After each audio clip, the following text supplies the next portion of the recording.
En esta tarde, en esta noche, que hemos titulado Principios para vivir en la gracia de Dios, eh, en este componente del creer.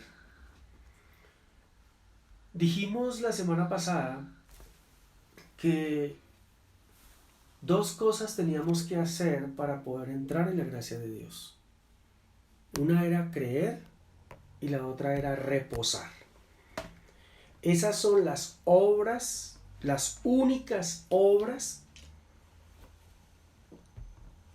que tú debes de hacer en el camino del Evangelio de Dios. Creer y reposar. Y sobre ellas vamos a estar hablando. El jueves pasado empezamos a hablar sobre creer. Entonces, al entender qué es la gracia de Dios, y dijimos que la gracia de Dios es un favor, es un regalo inmerecido de Dios por su bondad, por su amor, y que la gracia es el amor y la bondad de Dios manifiesto por medio del Señor Jesucristo y de su Espíritu en nuestra vida para darnos vida eterna y tener comunión con el Padre. Volver a pertenecer a la familia de Dios. Y ya expliqué por qué volver a pertenecer. Porque cuando el hombre pecó, el hombre cayó, se separó de Dios. Dios no podía estar unido a él por el espíritu de muerte y de condenación que su padre, el diablo, le incorporó al hombre que transgredió, es decir, que pecó, Adán y Eva. El hombre quedó separado de Dios. Y el plan redentor, lo que hemos venido hablando el domingo sobre la redención en Cristo, todo ese plan que usted ha estado en las enseñanzas escuchando, por eso se complementan, tiene que ver con el amor de Dios, dando a su Hijo a morir por nosotros para pagar el precio del pecado que yo tenía que pagar. Eso se llama gracia, gracia de Dios, amor y bondad. Ese es. Pero tiene dos niveles, tiene dos principios para poder entrar a vivir en la gracia de Dios. El primero es creer y el segundo es reposar. Entonces, nosotros en el principio de creer que empezamos a hablar, hablamos sobre el significado de la palabra creer y dijimos que creer es la aceptación de algo como verdadero o cierto, que es un sinónimo de tener fe y de confiar en alguien. Eso es creer, tener fe o confiar en una persona. Y tomamos como referencia el libro de Juan, capítulo 3, verso 16, que dice que de tal manera amó Dios al mundo, que ha dado su Hijo unigénito para que todo aquel que en él crea no se pierda, mas tenga vida eterna. Bien. Entonces vamos a mirar en el ámbito de creer, en qué aspectos fundamentales en nuestra vida debemos creer. Y cuando hoy estaba enviando ese mensaje para que usted se anime, esto no es un tema de yo quererlo como seducir para que usted me escuche, no. Yo lo que tengo es el anhelo en mi corazón y ese deseo profundo porque usted conozca las verdades de la palabra para su vida y las pueda poner por obra y pueda madurar en ese estilo de vida que Dios quiere que usted viva para poderle Dios entregar las cosas que tiene preparadas para usted. Recuerde que estuvimos hablando de Gálatas capítulo 4, verso 1, y estuvimos hablando de Romanos capítulo 14, en donde se habla de cómo se determina la madurez de una persona. Recuerda eso. Y que mientras seamos niños, va a ser muy difícil que la herencia nos la entregue el padre, porque un niño no sabe manejar una herencia. Entonces, aquí vamos a empezar a entender cómo funciona la madurez del cristiano. Y el principio de creer como primer principio para vivir en la gracia de Dios se fundamenta en tres aspectos básicos. El primer principio tiene tres componentes. Bueno, tiene muchos más. Pero esta palabra que el Señor me regala, me revela, yo le decía ahora a mi hija, y me decía que yo estoy enamorado de la palabra, que esta palabra que el Señor me regaló me pone muy emocionado de poder que ustedes también la puedan entender, porque esta palabra ha solucionado muchas cosas en mi vida, muchas cosas fuertes, trascendentales, cosas que estaban muriendo en mi vida, en mi hogar, cosas que ya no le veía futuro, que ya no le veía vida, y el Señor por medio de esta palabra le dio vida, como en el valle de los huesos secos. Entonces, dentro del principio de creer, la primera obra que tú tienes que hacer de creer fue la que hiciste, de creer para salvación. Ese es el primer aspecto desde el ámbito de creer. ¿Por qué creer para salvación es el primer aspecto? Porque es la puerta de entrada al reino, es la puerta de entrada a Dios, es la puerta de entrada a la reconciliación. Entonces la palabra dice en Juan 3:16, que lo retomo nuevamente, dice que porque de tal manera amó Dios al mundo, que ha dado a su Hijo unigénito, para que todo aquel que en él crea, no se pierda, sino que tenga vida eterna. Entonces, dijimos algo también al respecto, porque alcanzamos a avanzar en esto la semana pasada, que la vida eterna no es cuando tú te mueras, que la vida eterna es cuando tú recibiste a Cristo en tu corazón. Ahí comenzó la vida eterna para ti, porque tú estabas muerto eterno, ¿de acuerdo? Tu espíritu estaba separado de Dios, estaba en muerte eterna, y como lo vimos el domingo, la suerte del que está muerto espiritualmente es la misma suerte de Satanás, el infierno, las prisiones del infierno. Entonces, por eso el misterio de la obra redentora de Cristo es tan poderoso, porque le arrebató a Satanás de su familia infernal nuestra vida para pasarla al reino del amado Hijo. Entonces, creer para salvación implica de que ahí está manifiesta la gracia de Dios, porque dice que de tal manera amó Dios al mundo. Recuerde que el amor son los componentes de la gracia de Dios, y dio a su Hijo para que todo aquel que en él crea. La Iglesia Universal dice que Cristo es el Cordero de Dios que quita el pecado del mundo, pero le falta la segunda parte: para que todo aquel que crea que Él quitó el pecado del mundo, que lo acepte en su corazón, entonces tendrá vida eterna. Entonces, ¿qué debes tú creer para la vida eterna? ¿Qué es lo que debemos de creer para vida eterna? Es decir, una gran parte del sistema religioso y de la iglesia cristiana creen que la vida eterna es cuando uno muere y va al cielo. Por eso hay que portarse bien para que cuando se muera esté haciendo buenas obras y pueda morir e ir al cielo. O que cuando Cristo venga lo encuentre bien, haciendo buenas obras, lo encuentre portándose bien. Pero eso no es así. La palabra dice que no hay justo ni aún uno. Todos estaban muertos en sus pecados y delitos. La palabra dice que la salvación no es por obras para que nadie se gloríe.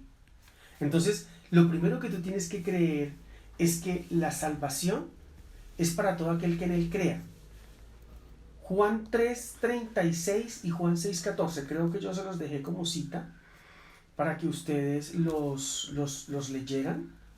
Y es importante que al entender esos pasajes de la palabra de Juan 3:36 y de Juan 6:4, van a entender que ese es el parámetro de Dios para nuestra vida. Quiero que lo abra, quiero que lo lean, porque sin duda nosotros debemos ser cristocéntricos, y todo lo que está en la palabra es lo que Dios quiere que nosotros entendamos. Entonces, en Juan 3:16 está el primer versículo de la palabra que habla de que de tal manera amó Dios al mundo. Dice, porque de tal manera amó Dios al mundo que ha dado a su Hijo unigénito, para que todo aquel que en él crea habla de creer.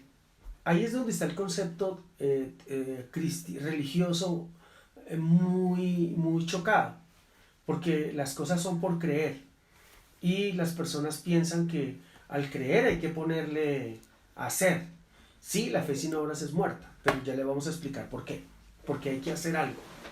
Entonces, y Juan 3:36, ahí mismo donde usted está, dice: el que cree en el Hijo tiene la vida eterna. El que cree en Jesucristo tiene la vida eterna. O sea, tener la vida eterna no es por tus comportamientos, es por creer. ¿Cuándo creíste? ¿El día que te moriste? No. Tú creíste en Jesucristo. Cada uno tiene una fecha en la que creyó. Dice: el que cree en el Hijo tiene la vida eterna. Y tú creíste en el Hijo, en la muerte de Cristo, en la cruz del Calvario, su resurrección, su exaltación. Y si creíste en eso, en esos principios de vida, creíste en el Hijo, tienes vida eterna. Es decir, que hoy, aquí en la tierra donde estás, tienes vida eterna. Entonces, ¿qué significa tener vida eterna? Significa que tú eres un espíritu que moras en un cuerpo y tienes un alma.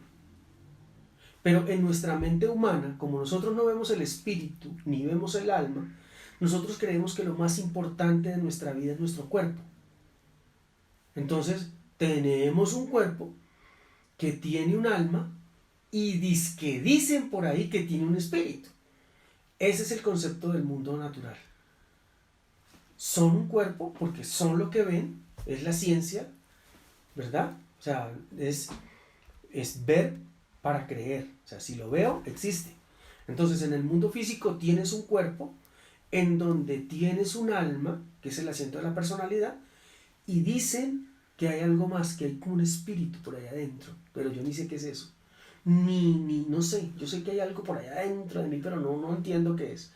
Cuando tú recibes a Cristo en tu corazón, tú debes de entender que el principio para salvación inicia en que tú eres un espíritu que moras en un cuerpo y que tienes un alma. En ese cuerpo hay también un alma. Recuerde que el alma es el asiento de la personalidad, es donde están las emociones, la razón y la voluntad. Eso tiene que estar sujeto al espíritu, a tu espíritu, sujeto al espíritu de Dios. Bien, estamos entendiendo hasta aquí. Si hay alguno que no entiende algo, escriba, por favor, no lo deje pasar. Escriba, yo aquí lo leo y se lo explico. No hay problema, si hay que explicarle a 20 le explico. Si hay que explicar 20 veces hay que explicarlo. Debe de quedar claro. Pero no lo pretendas entender con tu razonamiento, sino que dile al Espíritu Santo: yo necesito entenderlo con el entendimiento del Espíritu. Bien, entonces, creer, porque todo aquel que cree tiene vida eterna. Entonces hay que creer para vivir espiritualmente. Entonces, en el principio de creer para salvación, necesitamos creer para vivir espiritualmente. Creer para ser salvos, creer para vivir espiritualmente. O sea, ¿cómo la palabra dice que nuestra lucha no es contra carne ni sangre? ¿Sí ve? No somos personas que luchan contra las otras personas, contra nuestro esposo, contra nuestra esposa, contra nuestros hijos. No, son luchas espirituales. Son cosas espirituales que ocurren alrededor de las personas, de las familias. Son herencias ancestrales de maldad que persiguen a las personas. Son espíritus de las tinieblas que persiguen a las personas. Y eso más adelante voy a tener la oportunidad de comentárselo, de hablarlo, porque le voy a poner un ejemplo sencillo.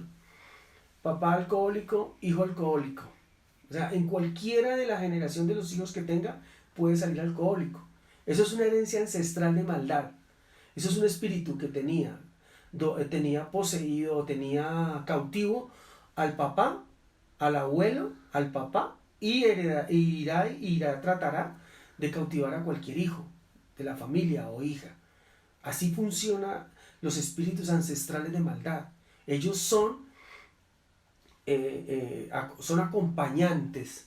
Recuerde que le he dicho que Satanás vive del pasado y del presente, pero Satanás no conoce el futuro.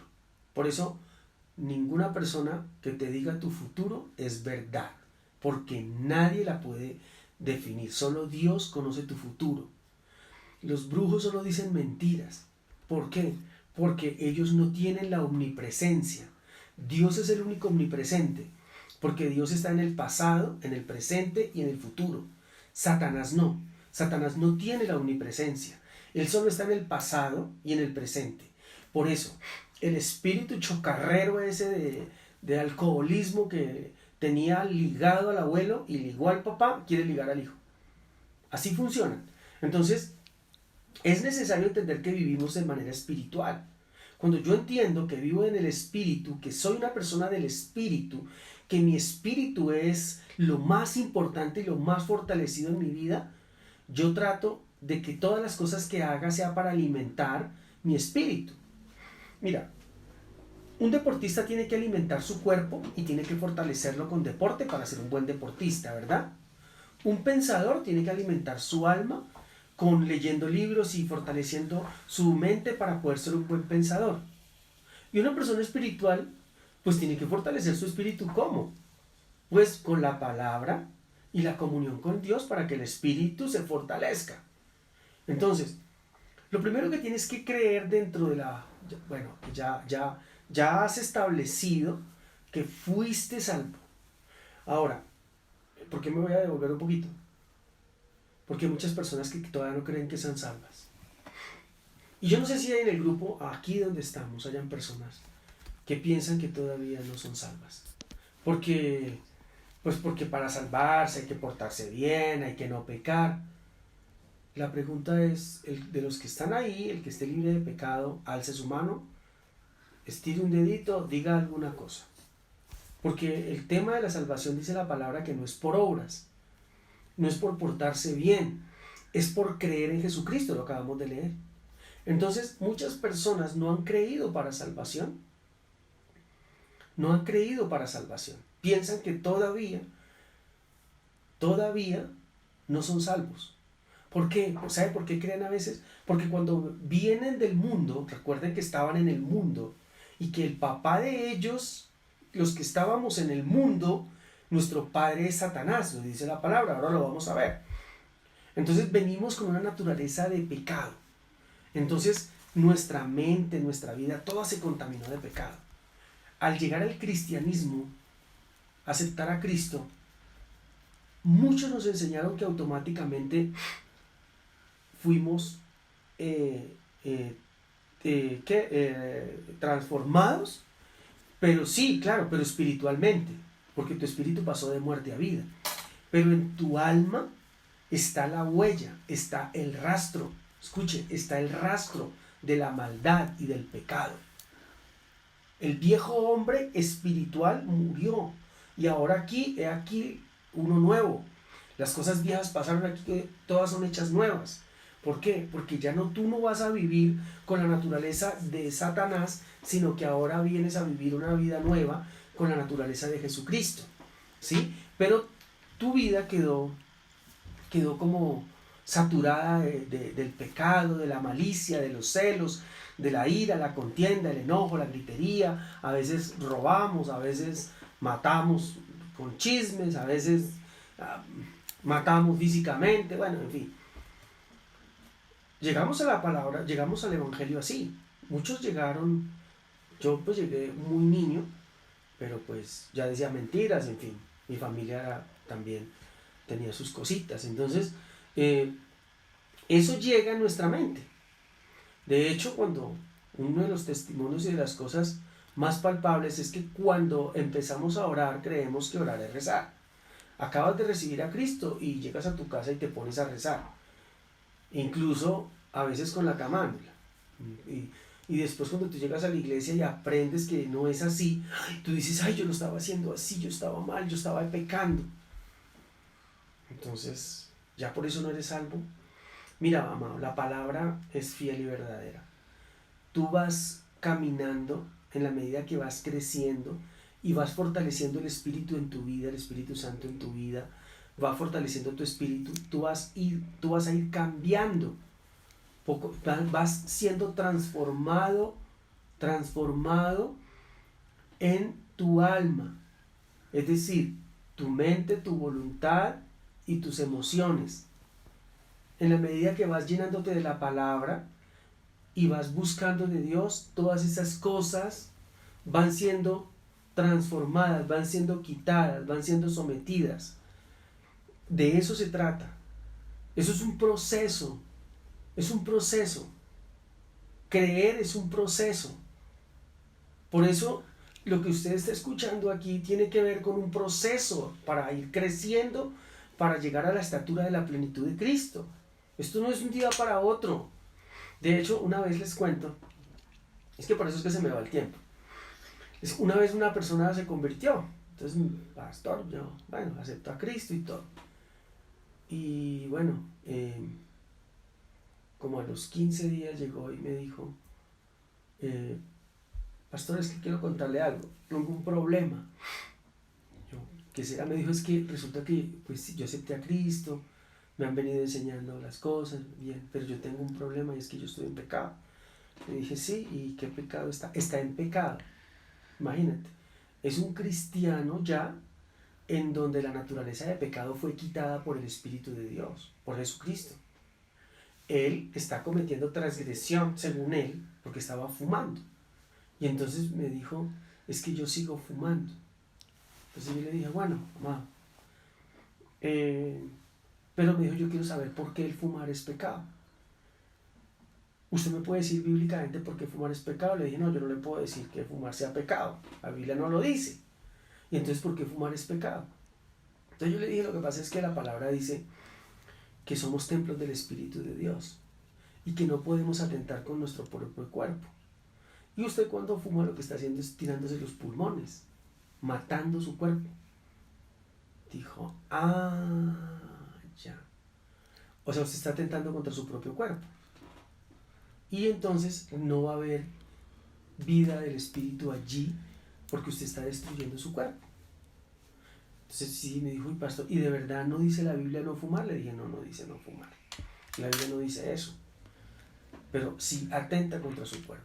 Dice, pero entonces yo no soy salvo porque yo llevo 15 días fumando. Y yo vengo a la iglesia y me da tentación y fumo. Entonces me dijo, ¿yo qué hago? Entonces me le digo yo, amado, usted tiene que dejar que el Espíritu Santo quite eso. Dice, mire, yo he querido dejar de fumar por mucho tiempo, pero no he podido. He hecho de todo, pero no he podido. Le dije, correcto, en sus fuerzas no va a poder. Deja que el Espíritu Santo lo haga. Dice, pero ¿puedo ir a la iglesia aún estando fumando en mi casa? Le dije, pues claro, obvio, usted no es un pecador, su naturaleza no es de pecado.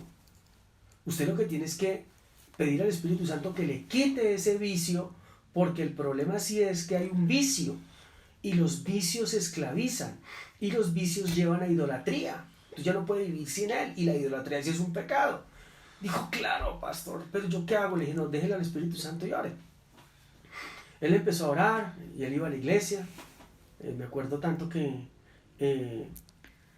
estaba en esa época, estábamos en una bodega donde yo comencé en el pastorado, y luego él se tuvo que cambiar, irse de Facatativá, y entonces después me llamó y me dijo, oiga pastor, imagínese que un día me pegué una vomitada porque ese cigarrillo me supo a diablo. Yo no sé por qué, pero ahora entiendo que en mis propias fuerzas no lo hubiera podido hacer. Le dije, amén, gloria a Dios. Usted acaba de ver la gloria de Dios, ¿se da cuenta? Y le dije, con todas las cosas que hay en su vida es igual. Si usted tiene ahí como esos que le llaman pecadillos ocultos o pecadillos visibles, el Espíritu de Dios, su gracia, va a hacer que un día usted acabe con eso, sin usted querer. Como dice el chavo, sin querer queriendo. Sin usted querer, sin usted darse cuenta, Dios va a cortar eso de su vida. Una vez una hermana me decía, en Facatativá también, que tenía problemas con alcoholismo y ella, el Señor la sanó en una cena que hicieron en una iglesia, y la cena dieron vino, y que con ese vino ella, después de que se lo tomó, ella dice que ella no podía volver a tomar la cerveza porque se vomitaba, porque todo. Sí, porque son personas que, digamos que también les han satanizado todo. Entonces la pregunta de la cerveza, la de todo el mundo, es lo mismo, amado, es lo mismo. Y nosotros como cristianos, yo quiero formarlos a ustedes, no para que tomen cerveza, ni tomen vino, ni hagan lo que quieran, no, Señor. La gracia no es para eso. La gracia es para entender que somos templos del Espíritu de Dios, y que adicional a eso tenemos que dar testimonio de la gloria de Dios. La luz de las tinieblas se diferencia, nosotros tenemos que diferenciarnos. Y eso solamente se hace creyendo. No se hace portándose bien, se hace creyendo. Entonces, ¿por qué muchas personas no creen que son salvos? Porque todavía hay cosas en su vida que los invitan a transgredir la palabra. ¿Cómo se llamaría? A pecar. Y la pregunta que yo le hago a cada uno de ustedes que está ahí, el que esté libre de pecado, tíreme la primera piedra. No me va a romper el celular, pero tíreme la primera piedra. El que esté libre de pecado, tírela. Tírela. ¿Sí? A veces nos airamos y pecamos. A veces nos airamos y maltratamos a nuestra familia. ¿Sabe qué es maltratar?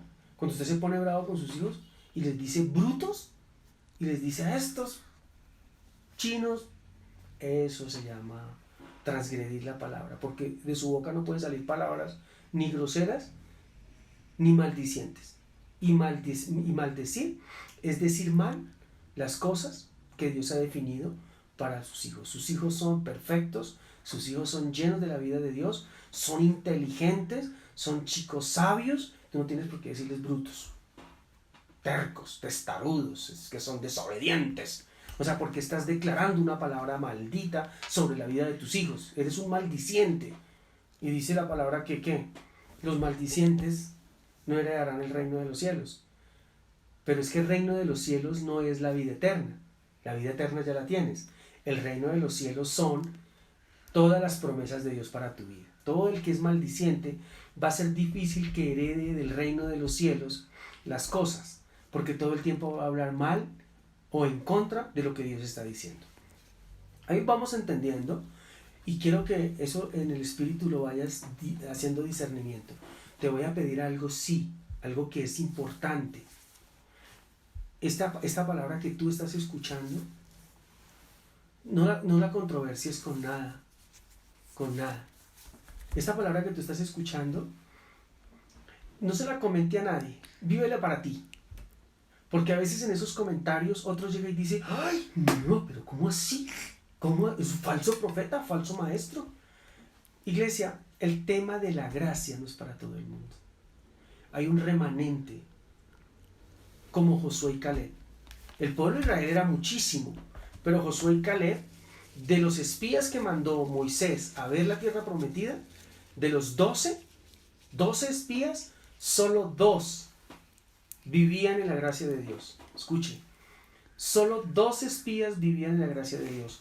2 espías que creyeron en que Dios era grande. ¿Sí se da cuenta? Porque uno de los principios de la gracia de Dios era creer. Ellos vieron allá, pero ellos no creyeron lo que vieron, sino que ellos creyeron que Dios era más grande, dicen ellos. Sí, allá hay gigantes. Sí, son hombres fuertes y nos ven como plagas. Sí, pero nuestro Dios es más grande y los volveremos papilla. Ahora, fue tanto el creer de Caleb que cuando él pidió la tierra por heredad, él pidió los cerros, las montañas, donde no se crían sino chivos, que eso no se da nada de agricultura. Y el único propósito con lo que él lo pidió fue con acabar de exterminar a los enemigos de Dios. ¿Te imaginas la fe de ese varón? Es increíble. Entonces, cuando las personas escuchan esta palabra, cuando las personas empiezan a conocer la verdad de Dios, se choca muchísimo con lo que le han enseñado de religiosidad. En cualquier iglesia, a veces a los pastores se nos va la mano con la religiosidad, con el juzgar, con el poner en disciplina. Es que el poner en disciplina a una persona que se está portando mal, entre comillas, en la iglesia, porque estaba en adulterio, porque estaba en pecado, porque chismoso, porque bueno, le pegó a no sé quién, en fin, se portó mal, se emborrachó. A ese joven hay que poner en disciplina para que aprenda, porque Dios al que ama castiga y disciplina. A ver, disciplina viene de discipular y discipular viene de enseñar la verdad. Entonces, esos temas son bien punzantes porque discipulamos al joven que por ahí se portó mal en la calle, pero la hermanita chismosa de la iglesia, el hermanito chismoso de la iglesia o el hermanito coqueto de la iglesia, eso sí no lo ponen en disciplina, no se ve, ¿cierto? Entonces, como el cuento, todo por debajo de la ruana. Entonces, en este orden de ideas, creer para salvación implica entender que tú eres una persona espiritual y que tu espíritu está siendo formado por Dios. Todo aquel que en Él cree tiene al Hijo. Entonces, Hebreos 11:6 dice que todo aquel que se acerca a Dios debe de creer que Él existe. Escucha, Hebreos 11:6. Todo el que se acerque a Dios debe de creer que Él existe. Por eso es importante creer que Dios existe. Dios es espíritu. Y tú eres hecho a imagen y semejanza de Dios. Tú dices, pero es que Dios no tiene cuerpo. No, es que tú eres espíritu. Y la imagen y semejanza de Dios que tú tienes de Él es en tu espíritu. Entonces la gente se equivoca con la forma de entender la palabra. Vida en Romanos 1:17. Quiero que leamos Romanos 1:17. Dice la palabra así. Dice, porque en el Evangelio la justicia de Dios se revela por fe y para fe. Como está escrito, el justo por la fe vivirá. Es decir, que una persona no muera, no, su espíritu no muere, ya es vivo eternamente. El justo por la fe vivirá. ¿Y por qué por qué el justo va a vivir por la fe? Porque va a vivir por haber creído en Jesucristo, que es el que le dio la vida eterna. Son pasos fundamentales para poder entrar en la gracia. Mire, yo estoy ahí parado en este proceso por un solo sentido. Es porque yo quiero que usted, cuando llegue a la presencia del Señor y el Señor le diga, por ahí hay mira, todo esto es lo que yo tenía para ti, pero es que tu incredulidad no te dejó poseerlo. Pues eres salvo, pero mira, yo todo lo que tenía de galardones en la tierra para ti, y tú no los pudiste coger porque no creíste. ¿Y por qué, Señor? Pues porque eras muy legalista, porque eras una persona muy religiosa, porque pensabas que todo era comportamiento, porque tú pensaste que todo era religiosidad, y resulta que yo soy un Dios descomplicado, yo soy un Dios perfecto, yo sé que no te puedo poner una carga más de la que tú puedas cargar. Por eso envía a tu Hijo para que pagara el pecado por ti. O sea, tú eres justo porque Cristo te hizo justo. Eres santo porque Él te hizo santo.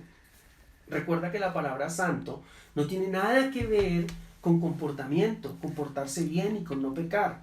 La palabra santo tiene que ver con ser apartado para la familia de Dios. Y eso fue lo que hizo Jesucristo en la cruz del Calvario cuando tú le aceptaste a Él.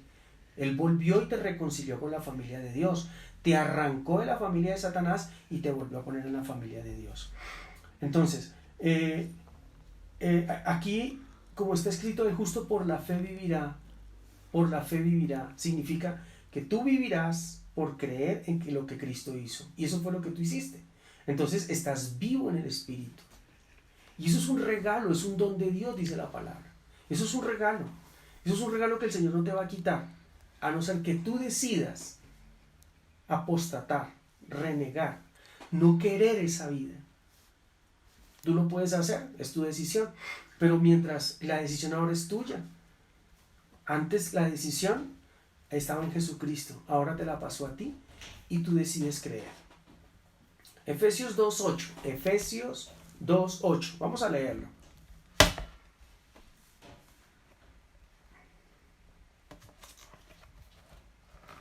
Porque por gracia sois salvos. Efesios 2:8. Porque por gracia sois salvos por medio de la fe. Y esto no de vosotros, pues es don de Dios. ¿Sí? Esto no es de ustedes, o sea, la salvación no es de ustedes. La salvación no es porque ustedes se portan bien. Es un don, es decir, un regalo que Dios le dio, te dio a ti, me dio a mí, por medio de Jesucristo. Porque por gracia sois salvos. Por gracia significa por el amor y la bondad de Dios somos salvos. Mira qué principio tan maravilloso. Nosotros, ¿qué tuvimos que hacer para merecer pertenecer a la familia de Dios? Reconciliarnos con Dios. ¿Qué tuvimos que hacer para que Cristo muriera por nosotros? Nada. Escuche, nada. ¿Qué tuvo que hacer el hermano que fumaba? Nada. ¿Qué tuvo que hacer la hermana que tomaba? Nada. Cristo lo hizo por ellos. Cristo lo hizo por ellos. Pero a nosotros nos cuesta creer. Eso lo vamos a ver más adelante. El no hacer nada, que es entrar en el reposo de Dios, pero más adelante lo vamos a ver. No me le voy a adelantar, porque si no usted no vuelve a la enseñanza, y quiero que la entienda completa. Y es maravilloso. O sea, descansar, venid a mí los que estén cargados y cansados, descansar. Cuando Jesús hizo descansar a la multitud, bueno, pero no me voy a adelantar porque cuando Jesús puso a descansar a la multitud y alimentó a 5,000 y todos estaban rascando de la barriga y contentos, y dice que comieron y se saciaron. Eso es un principio de reino, pero todavía no lo vamos a ver. Entonces, es un don de Dios, y el que cree se salvará, según Marcos 16:16. Principios de salvación. Marcos 16:16. Marcos 16:16. Dice, el que creyere y fuera bautizado será salvo, mas el que no creyere será condenado. O sea, las personas se van a condenar, ¿por qué? ¿Por portarse bien? ¿Por portarse mal? ¿O por no creer? Es una pregunta que se la dejo ahí y quiero que usted la responda según la palabra. Las personas se van a condenar, ¿por qué? Dice la palabra que por no creer. Ahí dice la palabra, dice que el que creyere y fuere bautizado será salvo, mas el que no creyere será condenado. Mire, cuando las personas se vayan a presentar delante de Dios, Dios le va a decir, Dios no le va a preguntar cómo se comportó. No, Dios lo primero que le va a mirar es en quién creyó. Usted, César Murcia, ¿en quién creyó? En Cristo. Ah, siga. Daniela Murcia, ¿en quién creyó? En Cristo. Ah, siga. Erika Grisales, ¿en quién creyó? En Cristo. Ah, siga. Es eso. Así funciona la palabra. No, se presentó César Murcia delante del Señor. Llegó César Murcia ya, sacando pecho. Llegó el pastor César al reino de los cielos y aquí llegué yo. Y el Señor le va a decir, ¿cómo se portó César? Ahí verás. No. Ahí perdí el año. No, el Señor no me va a preguntar lo que hice. El Señor me va a preguntar en quién creyó. Es más, ya Él sabe. Y cuando me presenta delante de Él, Él ya sabe en quién creyó. Principios de vida, principios de gracia. Entonces, creer en el Señor te salva. Creer en el Señor te evita de la condenación. Entonces, los que se condenan, no se condenan por ser pecadores, sino por no haber creído. Eso es una gran verdad. Los que se condenan en el infierno no se condenan por pecadores, se condenan por incrédulos. Es otro concepto, ¿verdad? Chévere, me gusta que entienda, porque el tema aquí es un tema bien de la vida del Espíritu. El principio de creer para salvación te invita a que entiendas que la vida del Espíritu es especial. Tú eres un espíritu que moras en un cuerpo y que tienes un alma. Somos espíritus, somos espirituales. La palabra dice que las cosas del Espíritu solo se pueden entender por el Espíritu. Es decir, que tú solo puedes entender la palabra por el Espíritu, porque tú eres espíritu. Si tú quieres entender la palabra por la carne, no la vas a poder entender. Hay gente que dice, ay no, yo no puedo entender la Biblia. El que es del Espíritu, Espíritu es. El que es de la carne, carne es. Eso lo dice la palabra. Entonces eso quiero que tú lo entiendas. Bien. Creer que somos la morada en la tierra de Dios. Ya hablamos de creer para vivir la salvación de manera espiritual, o que somos un espíritu que hemos sido salvos. Ahora vamos a hablar de creer que somos la morada de Dios en la tierra. Creer que somos la morada de Dios en la tierra. A muchas personas les cuesta, cristianos, creer que Dios habita en nosotros. A muchos les cuesta creer que el Espíritu Santo vive en nosotros. Mire, se lo voy a comprobar. ¿Sabe cómo decimos? Vamos a la búsqueda de la presencia de Dios. Vamos a buscar la presencia de Dios. Vamos a la iglesia, sí, vamos a buscar su presencia. Vamos a la búsqueda, ayunemos, sí, vamos a buscar la presencia. Eso es una muletilla, pero eso es una palabra incrédula. ¿Por qué? Porque tú no tienes que buscar la presencia está en ti. Tú lo que tienes que buscar es que esa presencia se manifieste por medio tuyo. Eso es lo que tienes que buscar. No buscar la presencia. De hecho, esta mañana en la enseñanza del apóstol explicaba eso. Y él dijo, vamos a buscar la presencia de Dios. Y luego rebobinó y dijo, no es buscarla porque Dios esté lejos. Es buscarla porque está dentro de nosotros, pero tenemos que hacer que ella se manifieste. Yo siempre se los he enseñado y ahí usted va a conocer que es la verdad de la palabra de Dios. Entonces, no creemos que somos el templo del Espíritu de Dios. Mira, somos templo del Espíritu Santo. Dice 1 Corintios 6:19. Quiero que lo leas. 1 Corintios 6:19. 1 Corintios 6:19. Ese pasaje como me gusta.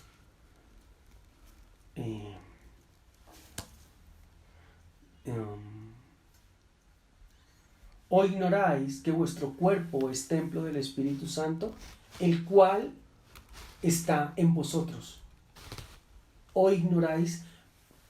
Si tú te devuelves un versículo atrás, está hablando de lo que hablábamos ahora del tema del cigarrillo. ¿Sí? Dice, pero el que se une al Señor, un espíritu es con él. ¿Sí se dan cuenta que somos espíritu? Mire, ahí se lo está tratando también de confirmar con otro versículo que no lo listé para eso. Lo listé para que entendamos que somos templo del Espíritu de Dios. Dice, pero el que se une al Señor, un espíritu es con él. No dice un cuerpo ni un alma. Dice, un espíritu es con él. Y dice, huid de la fornicación. Cualquier otro pecado que el hombre cometa está fuera del cuerpo, mas el que fornica contra su propio cuerpo peca. ¿O ignoráis que vuestro cuerpo es templo del Espíritu Santo de Dios? No estamos hablando ahora del pecado, de ciertos pecados que sí más adelante vamos a poder de pronto hablar, que son bien fuertes y que Dios rechaza muchísimo, ¿sí? Porque el tema de la fornicación, el adulterio, son cosas que tienen que ver con idolatría, con otra cantidad de cosas que hacen que el hombre se pegue de eso y no se pegue de Dios. Recuerde que todo lo que te atrae, todo lo que te quita tiempo y todo lo que a lo que tú te esclavizas se llama idolatría y Dios no quiere eso. Ok, entonces, ignoráis que vuestro cuerpo es templo del Espíritu de Dios. ¿Sí ves? Cristo mora en tu vida. El Espíritu Santo de Dios mora en tu vida. Cristo mora en tu vida por medio del Espíritu Santo de Dios. Bien, entonces, del interior, dice la palabra en Juan 7:38, Juan 7:38 dice que desde tu interior correrán ríos de agua viva. Ríos de agua viva. Dice que del interior del que cree, del interior del que cree correrán ríos de agua viva. Es importante que lo mires desde ese enfoque. También dice en Romanos 8:10, ya que estamos cerca de Romanos ahí, vamos a Romanos 8:10 rápidamente. Romanos 8:10 dice,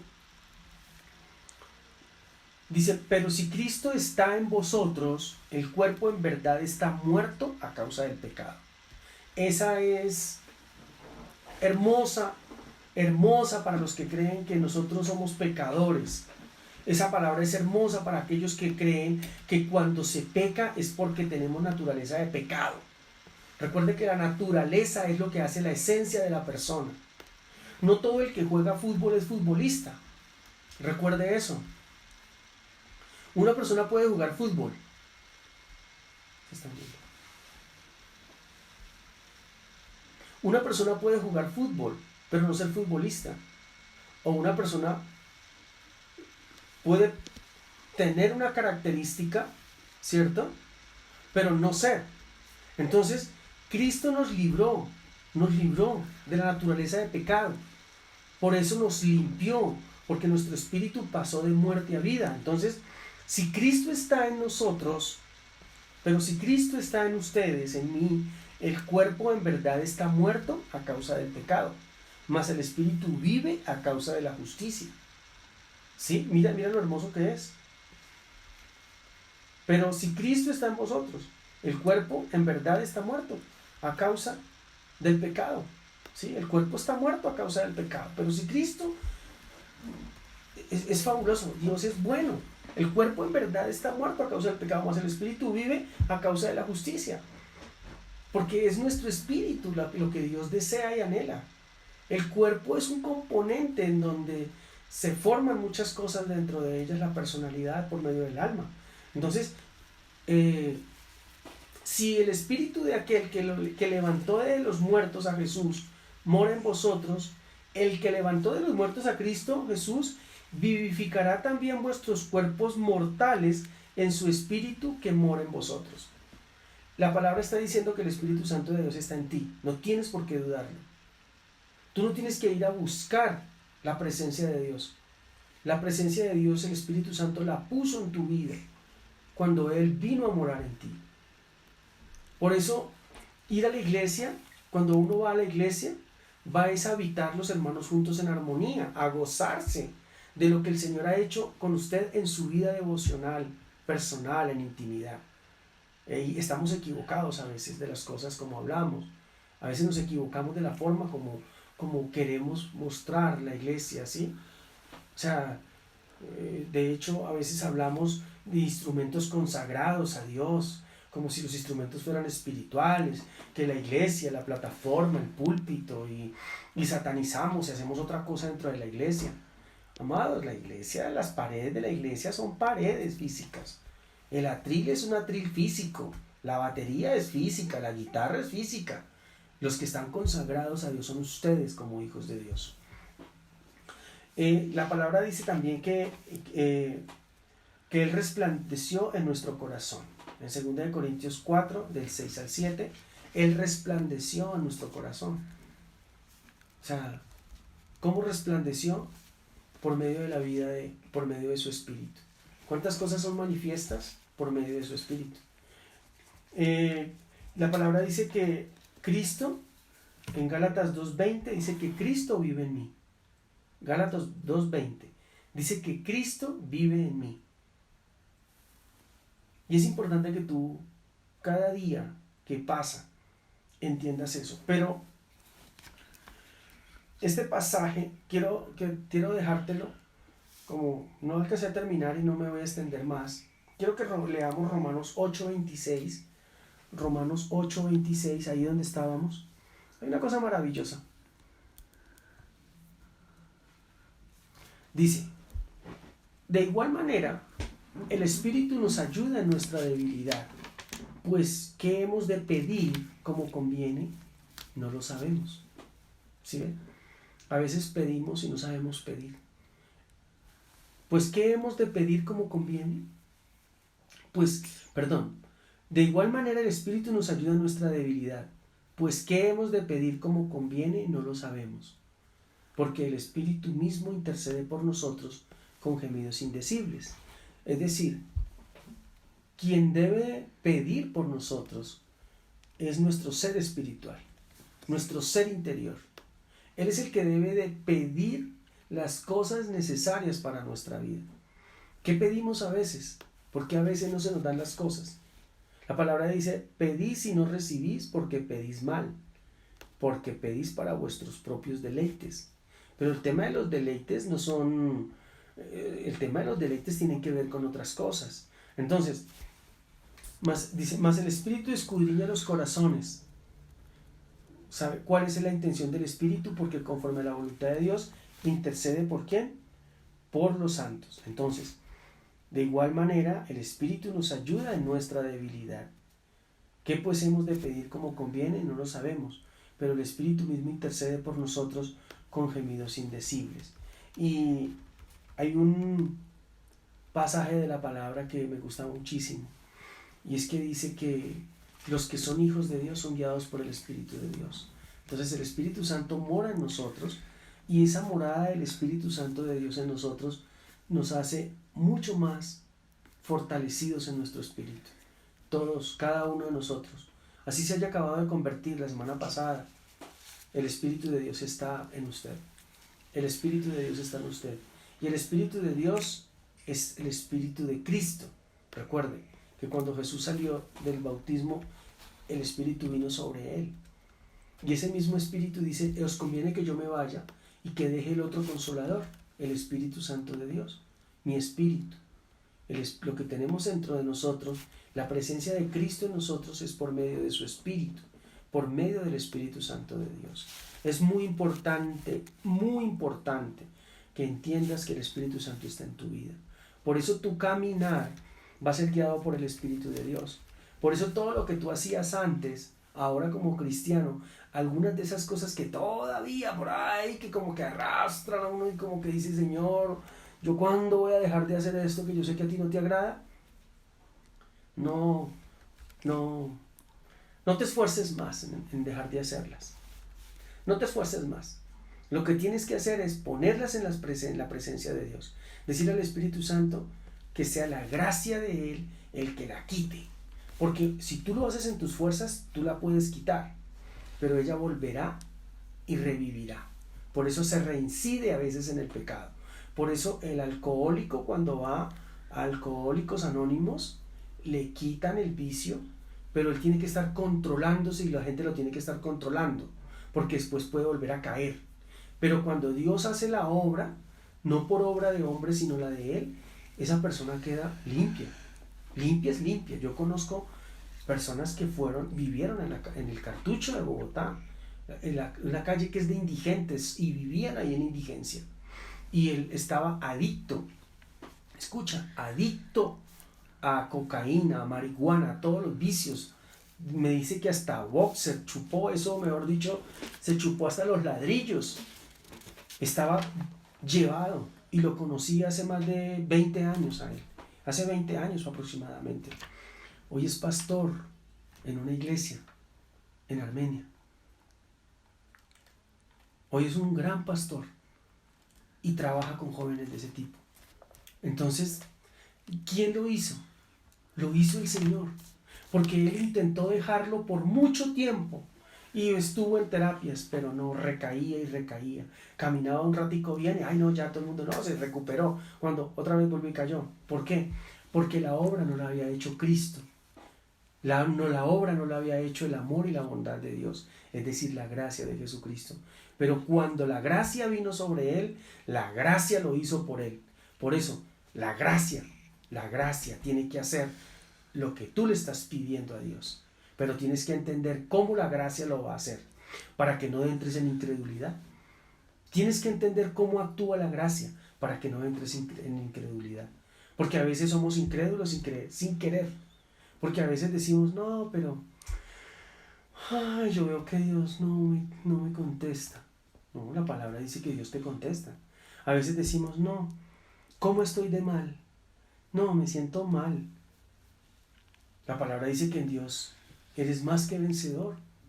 No, estoy quebrado, estoy derrotado, Pues la palabra no dice eso.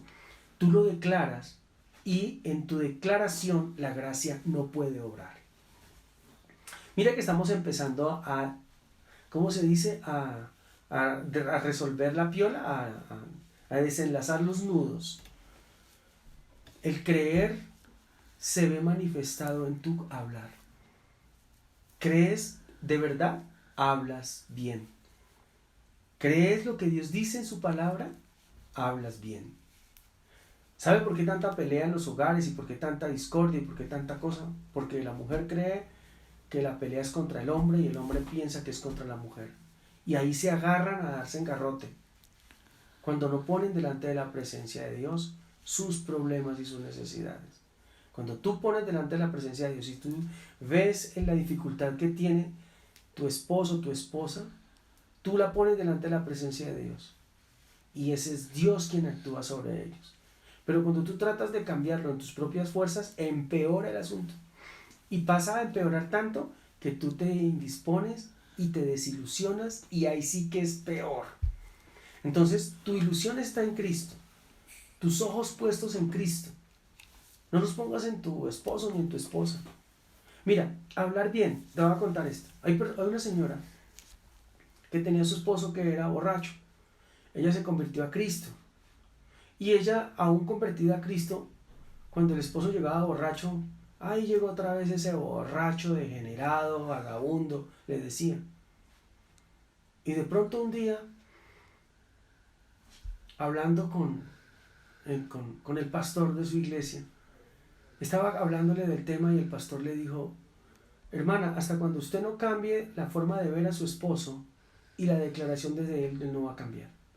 Entonces, ¿qué tengo que decirle? Lo que Dios dice que es él. O sea, usted dice que él es borracho, vagabundo, mujeriego, tomatrago, sinvergüenza. ¿Dios qué dice? ¿Dios qué dice de él? ¿Será que Dios va a hablar mal de él? ¿Será que Dios lo va a juzgar como tú lo juzgas? No. Dios lo ama y quiere que él no se pierda. Por lo tanto, empiece a declarar lo que usted quiere ver en él, que es un hombre diligente, responsable, que él es un hombre conforme al corazón de Dios, que él es un hombre sabio, prudente, amoroso. Es eso. ¿Sí ve que el concepto es diferente? Porque tú crees, tú declaras lo que crees. Tú declaras lo que crees. Principio de reino. Es un principio de gracia. De lo contrario, no va a haber posibilidades. Mira, nosotros declaramos una palabra equivocada cuando hablamos. Entonces, cuando tú estás hablando con una persona y esa persona te está hablando mal de sus hijos, de su esposo o de su propia vida, esa persona no ha creído en la palabra. Cuando una persona habla mal de su trabajo, de su jefe, de su empresa, no ha creído. Esa persona rápidamente pierde el empleo. Esa persona rápidamente pierde el hogar. Una mujer cristiana tratando a su esposo de sinvergüenza y vagabundo.